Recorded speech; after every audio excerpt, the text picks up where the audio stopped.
Hello friends, मैं doctor Renu Singh अपने सभी व्यूअर्स का इन्फॉर्मेशन इज़ लाइफ चैनल में बहुत बहुत स्वागत करती हूँ।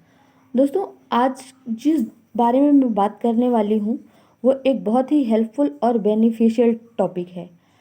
आपके साथ जो मैं स्पेशली शेयर करने वाली हूँ वो वुमेंस और गर्ल्स दोनों के लिए ही है। महिलाओं में एक एज के बाद काफ़ी सारे चेंजेस आने लगते हैं बॉडी में, चाहे वो महिला हो या गर्ल्स हो, और महिलाएं उन चेंजेस को नोटिस भी करती हैं, लेकिन ये चेंज के बारे में उन्हें पता ही नहीं होता कि वे क्या करें। तो ऐसे टाइम में ये वीडियो आपको बहुत नॉलेज देगी, जो आपके घर की महिलाएं और गर्ल्स के लिए काफ़ी हेल्पफुल रहेगी। वीडियो स्टार्ट करने से पहले प्लीज़ आप मेरे चैनल को सब्सक्राइब करें ताकि आपको टॉपिक की नोटिफिकेशन मिलती रहे। आज का टॉपिक है menstrual hygiene. Friends, menstrual hygiene का मतलब है कि लड़कियों में प्यूबर्टी की एज होने के बाद जब पीरियड स्टार्ट हो जाते हैं तो बच्चियों की लगभग 10 या 12 साल की एज मानी जाती है एक प्यूबर्टी की एज। 10-12 साल की बच्चियों के अंदर होने वाले हार्मोन चेंज उस छोटी सी उम्र की बच्ची को पता ही नहीं होता कि उन्हें करना क्या है। ऐसे में जब कोई लड़की युवा अवस्था में प्रवेश करती है तो वो प्यूबर्टी कहलाती है।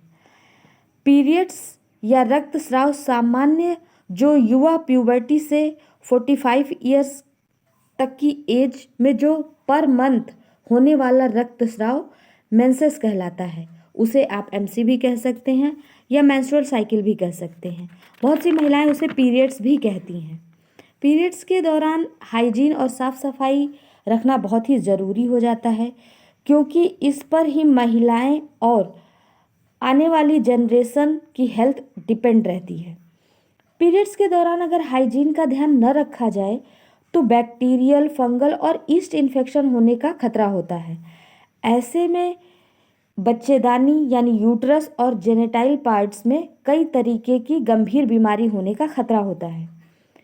कैसे करें पीरियड्स के दौरान खुद की देखभाल? ये एक बहुत ही ज़रूरी बात है कि सफाई का विशेष ध्यान रखें। वेजाइनल पार्ट्स को और उसके आसपास के एरिया को साफ सफाई से रखें, उसकी सफाई अच्छी तरीके से करें। सैनिटरी पैड का यूज़ करें, साथ में इंटीमेट वॉश का यूज़ करें। अगर ड्राइनेस ज़्यादा महसूस होती है तो कोकोनट ऑयल या आलमंड ऑयल का प्रयोग करें। पीरियड्स के दौरान हाइजीन मेंटेन करने के लिए कपड़े के बजाय सैनिटरी पैड का ही यूज़ करें और एक बार यूज़ करने के बाद उसे डिस्पोज कर दें। अगर हाइजीन का ध्यान नहीं रखेंगी तो बुखार, अनियमित पीरियड में ब्लड का कम या ज़्यादा होना, जिससे गर्भधारण में दिक्कत हो सकती है आगे आने वाले समय में। सही सैनिटरी पैड का यूज़ करना बहुत ही ज़रूरी है, इसलिए क्योंकि हर एज की महिलाओं के लिए या बच्चियों के लिए अलग अलग तरीके का पैड यूज़ होता है। जो ब्लड फ्लो को जल्दी सोखे वही पैड का आप यूज़ करें। पैड को हर 4 घंटे में बदलें। अगर हैवी ब्लीडिंग है तो जल्दी पैड चेंज करें। ज़्यादा देर पैड लगने से इन्फेक्शन हो सकता है। पीरियड्स के दौरान आप अपने वेजाइना और उसके आसपास के एरिया को इंटीमेट वॉश से ज़रूर धोएं। कम से कम 2 बार दिन में धोना ही चाहिए।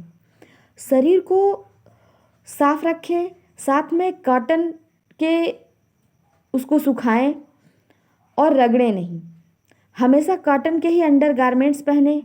अंडर गारमेंट्स को भी पीरियड के दौरान 2 बार चेंज करें, क्योंकि अगर अंडर गारमेंट्स में ब्लड स्टेन हो जाएगा तो बैक्टीरिया का इन्फेक्शन होने का खतरा बढ़ जाता है। ऐसे में साफ सफाई का विशेष ध्यान रखें। पीरियड्स में हाइजीन टिप्स को फॉलो करके आप वेजाइनल इन्फेक्शन से बच सकती हैं। अगर आपने अपने 10 साल 12 साल की बच्ची पर सही से ध्यान नहीं दिया तो आगे चलकर बच्चियों में एमेनोरिया की प्रॉब्लम हो सकती है। एमेनोरिया एक ऐसी बीमारी है जिसमें पीरियड्स बच्चियों को एक बार आके बंद हो जाता है और हमें पता ही नहीं लगता कि वो किस वजह से हुआ है, और कोई खास कारण और सिम्टम दिखाई भी नहीं देते हैं। जैसे सामान्य लक्षण होते हैं वैसे ही होते हैं, इसलिए जल्दी से पता भी लगाना मुश्किल हो जाता है। ऐसे में कुछ बच्चियों में खास तरीके की परेशानी देखी गई है, जैसे बच्चियों को बैक एक होना, लोअर एब्डोमेन पेन होना, स्टमक पेन होना, लेजीनेस होना, ये सारे सिम्टम्स शो होते हैं। कुछ महिलाओं में हाथ पैर में जलन होना, नौजिया होना, वॉमिटिंग होना, चक्कर आना, हाथ पैर में जलन होना, ये एक कॉमन प्रॉब्लम हो चुकी है।